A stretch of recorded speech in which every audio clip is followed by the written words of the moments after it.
C'était il y a 4 ans, dans la banlieue marseillaise. L'histoire d'un couple de jeunes retraités avec des rêves plein la tête.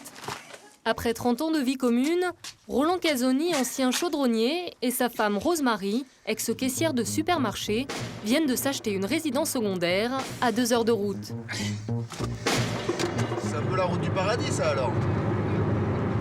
Pas loin. Pas loin de la route du paradis. La route de la tranquillité, du calme, du bon air et du repos. Ce matin-là, ils se rendent sur place pour y passer quelques jours. C'est à quelques kilomètres de Gap que se trouve ce que Roland appelle son petit coin de paradis. C'est le chantier, là, hein? Et oui, c'est le chantier. Ils vont nous faire les routes. Tout est encore en travaux, mais les Casoni sont alors encore hyper enthousiastes. Donc, vous êtes arrivé dans votre deuxième maison, là? On est arrivé dans la deuxième maison. Regardez comme c'est magnifique. Pour les Casoni, le rêve, c'est ce petit chalet de 35 mètres carrés. Non, on n'y voit rien dedans. Ah non, tu peux commencer à ouvrir, hein? Il y a les pingouins. Une étroite cuisine équipée et 4 couchages pour recevoir les petits-enfants. Ça, c'est la chambre de mon fils. Disons que ça, c'est un peu la chambre d'amis. Voilà. Ici, c'est le salon. C'est très bien, qu'il ne nous manque rien. C'est... Pour vous, c'est un bon investissement. Ah, moi, oui. Nous, on trouve que c'est... Roland aussi? Dans notre résidence secondaire, le petit bijou. Dans ce petit bijou, ils ont mis toutes leurs économies. Les Casoni ont déboursé 86 000 €. Sur le papier, ça donne envie. Un parc de 36 chalets, de jolis jardins, des routes goudronnées et une grande piscine, de quoi inviter toute la famille. En 2009, lorsque nous avions réalisé ce reportage, voici à quoi ressemblait ce lotissement. Tout est alors en chantier. Et ce jour-là, quand il débarque chez lui, rien n'a changé. Pour l'instant, ce n'est qu'une petite déception pour Rose-Marie. Et on pensait que quand on allait avoir les clés, le parc était fini, mais malheureusement... Car d'ici quelques semaines, ils espèrent bien piquer une tête dans leur future piscine. Ça sera la piscine pour les grands. Et là, il y en a une toute petite pour les petits tours. C'est pour Dans ça le que vous local avez acheté technique, hein? ici? Oui, surtout. Il y a ça aussi, ça en a fait partie. Hein. Ça a beaucoup contribué, sinon on n'achetait pas là. Si la piscine n'est pas prête cet été, c'est... Ça sera un peu problématique. C'est la catastrophe. Hein. Pour Lorient face à Marseille, 32 minutes de jeu. Bon, on est quand même plus proche d'une... Mais pour l'instant, ce n'est pas vraiment ce qui préoccupe Roland. C'est quoi? C'est l'OM, c'est quoi?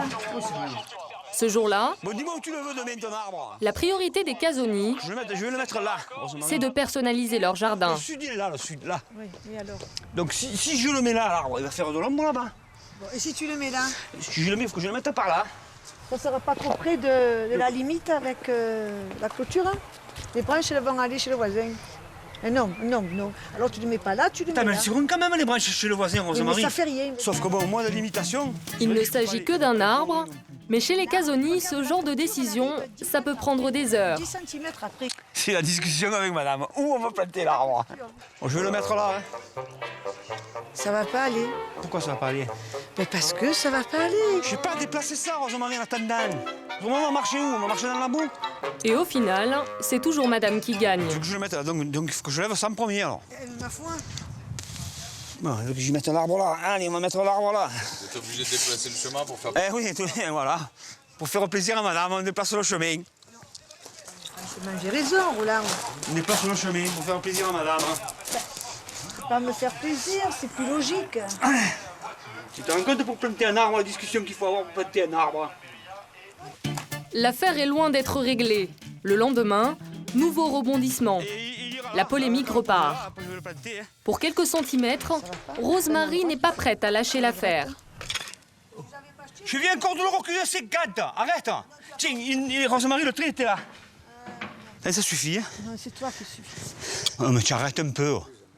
Et pour le planter, même son beau-père s'en mêle. Encore un quart de tour encore. Mais non, pas comme ça.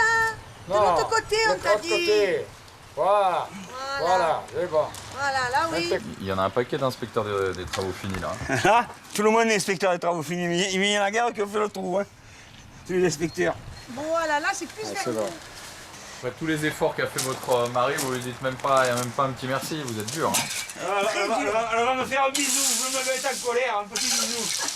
Jamais de la vie. Qui est femme alors. Mais cultiver leur jardin ne suffit pas au bonheur de Rosemarie et Roland. Car les travaux n'avancent toujours pas. La piscine est loin d'être terminée. Et les routes ne sont toujours pas goudronnées. Et l'orage gronde chez les copropriétaires.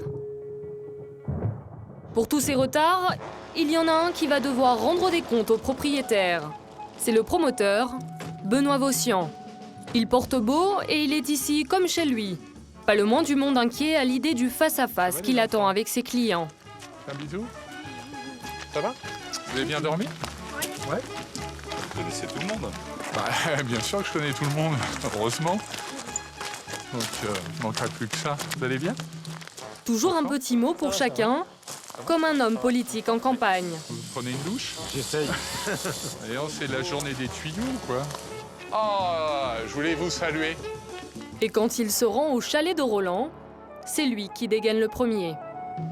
Ça va? Vous allez bien? Et vous, ça va? Je suis venu contrôler, hein.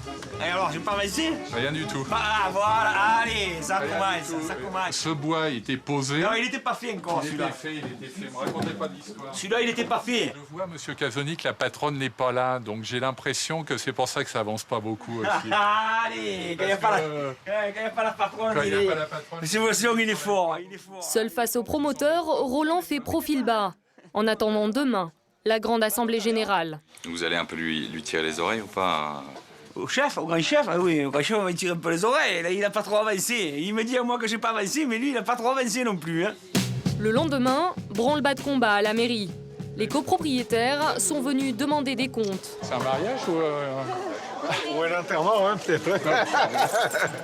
Mariage ou enterrement, c'est C'est un mariage, je pense. Bah non. Mais en quelques phrases, le promoteur retourne la situation à son avantage. Et il met tout sur le dos de la crise économique. Alors, vous connaissez les problèmes économiques aujourd'hui. On ne fait pas de vente. Donc, moi, je fais tout en fonds propres. Donc, on essaie d'étaler autant qu'on peut les règlements. Donc, j'ai demandé à monsieur de pouvoir étaler. Donc, je me suis engagé à faire très, très rapidement la piscine et les voiries, ce que je suis en train de faire. Et pour clore la réunion, rien ne vaut une bonne promesse. Bon, la piscine, c'est le 15 juin.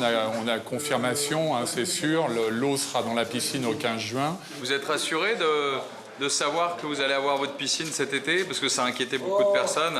Le 15 juin, quand on prendra le bain, on dira ça y est, on a pris le bain, il y a la piscine. Pour le moment, on ne peut pas le dire encore. Hein. Moi, voilà, comme c'est Thomas, quand on touche, on voit si c'est du vrai. Alors, qu'en est-il des promesses du promoteur? Les travaux ont-ils été terminés? Et comment se porte le marronnier des Casoni? Nous sommes retournés sur place 4 ans plus tard.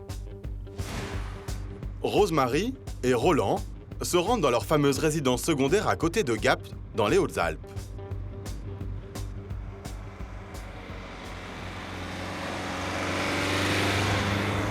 Voilà, on arrive à notre petit chalet. Est-ce que c'est toujours la route du paradis? C'est toujours la route du paradis.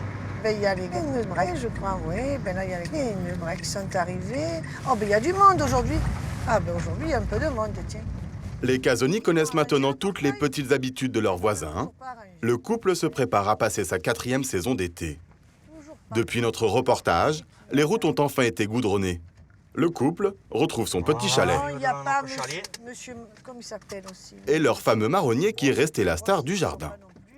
Parce qu'il n'était pas beau, on devait le couper cette année.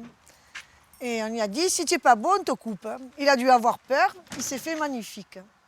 Ouais. Mais dans le couple, l'arbre demeure un sujet de discorde. Cette année. Car madame ne supporte pas que l'arbre pousse de travers. Mais c'est-à-dire que ton tuteur, il faut le mettre plus haut. Il part tout de ce côté, là-bas. Pourquoi tu ne l'as pas mis, là, au lieu de mettre celui-là? De toute manière, on devait le couper. Après d'un coup, tu prends la décision de ne plus le couper. Et ma foi, il s'est fait beau, je ne vais pas couper un arbre s'il est beau. Et voilà. Ma foi. S'il est beau, maintenant, je mettrai un tuteur comme il faut, que je le tirerai un peu pour le redresser. Depuis la fameuse assemblée générale, la piscine est elle aussi terminée, mais il aura fallu attendre 1 an de plus pour piquer une tête dedans. Et aujourd'hui, c'est à Roland et aux 39 propriétaires de gérer eux-mêmes l'entretien, pour le plus grand bonheur des insectes. Trop cher à faire fonctionner, ils ont décidé de ne l'ouvrir qu'1 mois et demi par an. Et ce n'est pas la seule galère qu'a rencontré Roland dans sa résidence secondaire. À l'entrée, on y trouve un joli portail électrique, seulement voilà. Voilà, ça c'est le portail, hein. C'est le portail, il est magnifique ce portail. Mais bon, le problème c'est qu'il ne fonctionne pas. Hein. Il a fonctionné pendant un petit moment, puis maintenant, aujourd'hui, il ne fonctionne plus. On ne sait pas exactement ce qu'il a. Le portail est cassé depuis quelques mois. Une nouvelle dépense en perspective pour tous les habitants. Mais à quoi sert un portail quand la clôture des chalets est elle-même inachevée? Normalement, il aurait dû faire tout le tour. Les poteaux s'arrêtent là, le grillage il s'arrête là. Et là-bas, il s'est arrêté, il n'a pas fini. Tous ces problèmes ont créé un climat tendu entre certains des occupants. Alors qu'ils étaient tous unis contre le promoteur, aujourd'hui, personne n'est d'accord sur le choix des dépenses. Mais les querelles de voisinage n'arriveront pas à gâcher le plaisir de Roland. C'est impeccable, hein. C'est la belle vie. Hein. C'est la belle vie qui commence. Hein. Toujours sous la surveillance technique de Madame. La saucisse fait la cuire. Hein. Toi, des fois, tu fais pas assez cuire les choses, après, c'est pas bon. Hein. Ça y est, c'est prêt, c'est tout prêt. Et les côtelettes, tu les mettras après? S'il faut des côtelettes, on mettra des côtelettes. Je remettrai en marche. C'est vrai, tu as raison. Je remettrai en marche. Qu'est-ce que vous avez dit là? Tu as raison. Ça m'arrive de lui donner raison. Pas tout le temps, mais ça m'arrive. Plus cuite, ça, là. Pour Roland et sa femme, s'offrir une résidence secondaire était un rêve qu'ils ont réussi à concrétiser. Mais pour certains, c'est un fardeau dont ils auraient bien voulu se passer. Car plus la résidence secondaire est imposante, plus les problèmes augmentent pour leurs propriétaires. Il y a 4 ans, nous vous avions raconté l'histoire des propriétaires du Château Canon. Une magnifique bâtisse du XVIIIe siècle, construite en Normandie, dans la région de Caen. Elle appartient à Jean de Mesdrac, un avocat surmené pendant la semaine. Ah, ça arrive. C'est ça, quand même. En général, il y a beaucoup de canards, c'est surtout les canards que je préfère. Là, je suis très bien. Les nerfs tombent, le stress des dossiers est lointain et le paysage est somptueux. Il a hérité de l'édifice de son père, de centaines d'hectares de jardin, des canards, mais aussi de lourdes charges d'entretien. Heureusement, il n'est pas seul propriétaire. Il y a par exemple Hervé, son cousin Germain, ou encore Marguerite, qui a épousé son autre cousin. En tout, ils sont 11 héritiers associés à parts égales pour profiter de cette résidence secondaire un peu particulière et tenter de la préserver contre les atteintes du temps. Entre tous les frères et cousins, il a fallu s'organiser. C'est Jean, le juriste, qui a établi le règlement, et il est strict. Chacun des associés doit obligatoirement faire un quota de corvées pour le compte du château. Tout le monde est contraint de mettre la main à la pâte. Chacun doit faire 130 heures minimum pour Canon. Tout genre de tâches, chacun en sa spécialité, ou des travaux dans le parc, des broussailleuses, tondeuses, tronçonneuses, etc. Et donc ceux qui n'ont pas fait les 130 heures, c'est là que le système est original. C'est quoi la punition? La punition, c'est qu'ils mettent dans une caisse une pénalité de 9 € de l'heure. Le problème, c'est que le château est un véritable gouffre. 100 000 € par an d'entretien. Au début de l'été, la famille découvrait de nouvelles surprises. Cette fois, ce sont les 26 volets de la façade qu'il va falloir refaire. La grande ouverture de printemps. Enfin, après le grand hiver qu'on a eu. Ah bah dis donc. Oh la vache, le volet part en morceaux. Alors pour faire rentrer de l'argent dans les caisses du Château Canon... Rosie. Oui, allô? Ça commence à 5 h ma visite. Jean a imaginé un vrai plan de bataille. Ah ben c'est sympa, donc je suis content, il y a quand même un peu de monde.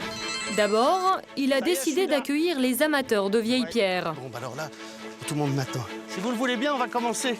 Une petite visite commentée par là pour les personnes qui souhaitent un commentaire. C'est pas obligatoire. Vous êtes ici dans une propriété qui est privée. C'est la même famille depuis sa construction. Les visites, c'est ce qui permet de financer la moitié de l'entretien du château. La famille n'a pas d'autre choix que d'ouvrir les portes de son intimité. Soyez un peu indulgents au cours de votre promenade, parce que on essaye d'entretenir ça quand même avec les moyens du bord, et tout n'est pas parfait, évidemment, loin de là. Sa deuxième source de recettes, ce sont les mariages. Pendant l'été, le Château Canon voit défiler chaque semaine des couples de tourtereaux qui s'offrent pour une journée la vie de château. Bonjour, et vous êtes combien? C'est Hervé, le cousin de Jean, qui s'occupe des négociations avec les futurs mariés. Parce que ça peut être fait dans la salle, comme c'est une grande salle pour 250 couverts. Et pour être sûr de faire rentrer de l'argent pour leur propriété, la famille est prête à quelques concessions. Et alors, vous savez qu'à 15 jours près, vous avez moins 30%. Hein, moins 30% sur 3500 € en gros. Non, c'est pas négligeable. Moins 30%, hein? Des mariages, des visites, mais aussi une idée beaucoup plus originale pour financer le château. C'est Marguerite qui s'en occupe. Elle s'est mariée avec un cousin de Jean de Mézrac et elle est aussitôt tombée amoureuse du lieu. Son idée pour faire vivre cette coûteuse résidence secondaire, créer une soirée concert de jazz à Château Canon. On n'est pas très en avance, mais ça devrait aller. Donc là, je termine à toute vitesse. Dans quelques minutes, les spectateurs seront là et rien n'est encore prêt. Là, c'est complètement la course. Je sais même pas quelle heure il est, mais je crois que j'ai 1 heure pour finir mes 40 tables. Il est 19h30, les spectateurs arrivent au château. Ça fait 24 € s'il vous plaît. C'est ça. Voilà, on peut passer une bonne soirée. Merci. Bonsoir. C'est sympa parce qu'il y a du monde. Je vois que ça arrive, c'est pas le bide, quoi. Quand on fait des trucs, ça peut être un bide. Ça peut être un bide à 30 personnes. Et pour éviter le bide, il faudrait attirer au moins ce soir plus de 200 spectateurs. Ça, on va avancer progressivement ça et le faire passer sous la table. Jean est un peu stressé. Merde! Oh, putain! Oh merde! Ah, j'ai fait une connerie. Oh merde! Ah, c'est ça qui a dû tourner. Qui veut une pression? Ah bah voilà! La tireuse a bien réparé. La soirée peut réellement commencer. C'est ça? Voilà, messieurs, dames. À peine la fête commencée, Jean veut déjà savoir si la famille rentre dans ses frais. On va aller voir aux entrées si tout se passe bien. Et puis peut-être les libérer, qu'elles puissent profiter un peu du concert. On a combien de personnes? 124 payants. Ah merde. Ouais. Donc on couvre pas. Ah toi, je pensais qu'il y en avait plus que ça. Ouais, je moi pensais aussi, qu'on était à on pense comme 150 ça. au moins. Ouais, moi aussi, je pensais. C'est pas un trou non plus énorme. Non. Non, rassure-moi. 1 000 €. Ah quand même, Ouais. 2 trous. Ouais. Bon, promis que j'assure le relais. De cette soirée, Jean espérait un petit bénéfice, mais pour l'instant, c'est plutôt une perte de 1 000 €. Pourtant, ce soir-là, pour notre châtelain Jean de Mézrac, l'essentiel est ailleurs. Là, j'ai l'impression d'être au XVIIIe siècle. Je suis certain que notre ancêtre, de là-haut, là, il doit se dire, c'est exactement dans cet esprit-là que j'ai conçu la propriété. C'était une propriété pour les fêtes. Et donc, c'est un plaisir de voir les fêtes ici. Ça, c'est les moments de joie, dans la galère. Les Mézrac ont-ils réussi à conserver le château dans la famille?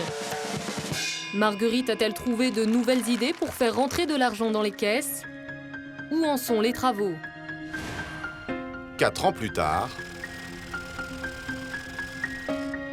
nous sommes retournés au Château Canon.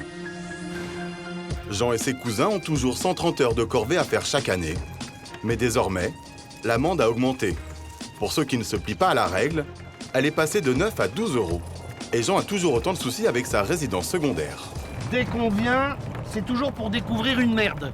Donc, Michel, mon cousin, m'a envoyé cette semaine une photo par SMS d'un nouveau drame. Alors, toute la semaine, c'est cata à canon. Alors, ras-le-bol. Un effondrement dans le mur, ah ben voilà, je le vois là. D'accord. Attention, parce qu'il y a du courant électrique. Pas de tout repos, être châtelain. Bah, surtout quand on vient voir les galères, quoi. Ah bah oui, le mur penche complètement, c'est pas étonnant. Sa propriété est classée monument historique. À chaque pépin, il est obligé d'avoir recours à des ouvriers spécialisés qui lui coûtent plus cher que la normale. Pour ce mur, c'est une tuile à 3 000 €. Là aussi. Le problème d'un monument historique comme ici, c'est que vous passez votre temps à faire des investissements en pure perte. Des trucs qui se voient pas, qui sont très coûteux et qui ne donnent pas un centime de valorisation supplémentaire à la propriété, quoi. Tout ça, ça tient pas. Là, faut enlever le lierre. Le mur, il tient par le lierre. Le château accueille chaque année 12 000 visiteurs. Pour atteindre l'équilibre financier, il en faudrait 10 000 de plus. Pour les attirer, Jean sait qu'il faudrait ouvrir d'autres pièces, mais certaines sont en piteux état. Mais Jean ne peut rien faire sans l'avis de cet homme, l'architecte du patrimoine, qui doit lui faire un chiffrage des travaux à mener. L'addition risque d'être salée. Un peu de toutes les maladies de l'intérieur du château. Même la salle principale est entièrement à refaire. Non mais quand je vous dis moins pire, c'est vrai que ça c'est complètement pourri. Tu vois le drain il est partout. Tout ça c'est pourri. Bon, c'est pas forcément gigantesque dans ces pièces, sauf qu'on va retrouver l'électricité, on va retrouver tout ce qui est récurrent. Un rafraîchissement général, mais bon, de fil en aiguille, il va falloir faire ci, faire ça va s'accumuler. Et au final, on arrive à 20-30 000 euros par pièce. Ouais, tout de suite. Ouais. Voilà, donc pour une dizaine de pièces, le calcul est vite fait. D'accord. J'aime pas vous entendre parler de chiffres encore. On aime bien en parler comme ça, tant qu'on n'a pas le chiffrage. Mais dès qu'on va avoir le chiffrage, là, on met le casque intégral, puis on va se cacher, et puis on n'en parle plus. Comme la demeure est classée monument historique, la moindre dorure doit être restaurée à l'état d'origine. C'est ce que souhaiterait l'architecte du patrimoine. Mais Jean aimerait bien que la note ne grimpe pas trop. C'est pas de la feuille d'or, il n'y a rien de ruineux là-dedans. Ça peut rester, il y a une partie dans son jus, ouais. Donc ça, à la limite, ça peut rester intact avec juste... Jean voudrait aussi ouvrir vite. Combien de temps de travaux, de mois de travaux, selon vous? 6 mois, plus? Au minimum 1 an. Au minimum 1 an? Je pense, oui. Au minimum 1 an. En tout, il y en aurait pour 300 000 euros. Une bien mauvaise nouvelle pour la famille. Heureusement, depuis notre dernier tournage il y a 4 ans, Marguerite a développé de nouvelles idées. La famille a décidé de la salarier à temps plein pour gérer la boutique du château. Ça y est, on ouvre. Il y a beaucoup de monde qui attend. Grâce à ses talents de bricoleuse, elle a transformé le petit local d'accueil en un magasin de souvenirs. Elle y vend toutes sortes de bibelots et objets de déco. Bonjour. Moi, je me trouve ici pour vous aider à vous remettre. Alors, 2 adultes et 2 enfants. Je vous donne un petit guide de visite. Après de longs mois de négociations avec sa belle famille, elle a même obtenu une caisse enregistreuse dernier cri. Voilà, donc maintenant on a le logiciel de caisse. Voilà. Ça devenait très compliqué à gérer avec un cahier. L'année dernière, on en était encore au cahier. On faisait un petit soleil quand il faisait beau. Et c'est un outil qui peut aussi accompagner notre développement. Et en la matière, Marguerite ne manque pas d'idées. Sa dernière trouvaille, proposer aux visiteurs un apéro romantique au champagne sous le kiosque chinois près de la Mare aux Canards. Cela coûte 35 €. Les carnets de commandes, paraît-il, seraient en train de se remplir. Mais pas sûr que cela suffise. Le château est toujours en déficit. Et lorsque les associés se retrouvent en fin de journée, la facture de travaux qu'évoque l'architecte fait débat dans la famille. Moi, j'étais pas d'accord, je le suis toujours pas, mais maintenant que c'est lancé, je suis le mouvement, puisque c'est passé à la majorité, ce genre de projet. Donc. Pour l'instant, personne n'a vendu de part, en fait, encore là. Depuis. De toute façon, personne ne veut acheter les parts des autres. Certains veulent peut-être, mais personne ne veut les acheter. Oui, personne ne veut les acheter. Et comme on a une clause, quoi qu'il arrive, si quelqu'un veut vendre ses parts, il est obligé de vendre à un membre de la famille. Donc ça tourne en rond, mais tout le monde reste. Ce qu'il faut savoir, c'est que plus vous avez de parts, plus vous participez au prorata, au déficit, et plus vous faites d'heures de corvée canon. Donc plus personne ne veut acheter les parts des autres, ce qui est vrai. Ah oui. Pour garder leur résidence secondaire dont ils ont hérité, les Mézrac n'ont pas d'autre choix. Ils sont condamnés à s'entendre. Et peut-être encore pour plusieurs générations.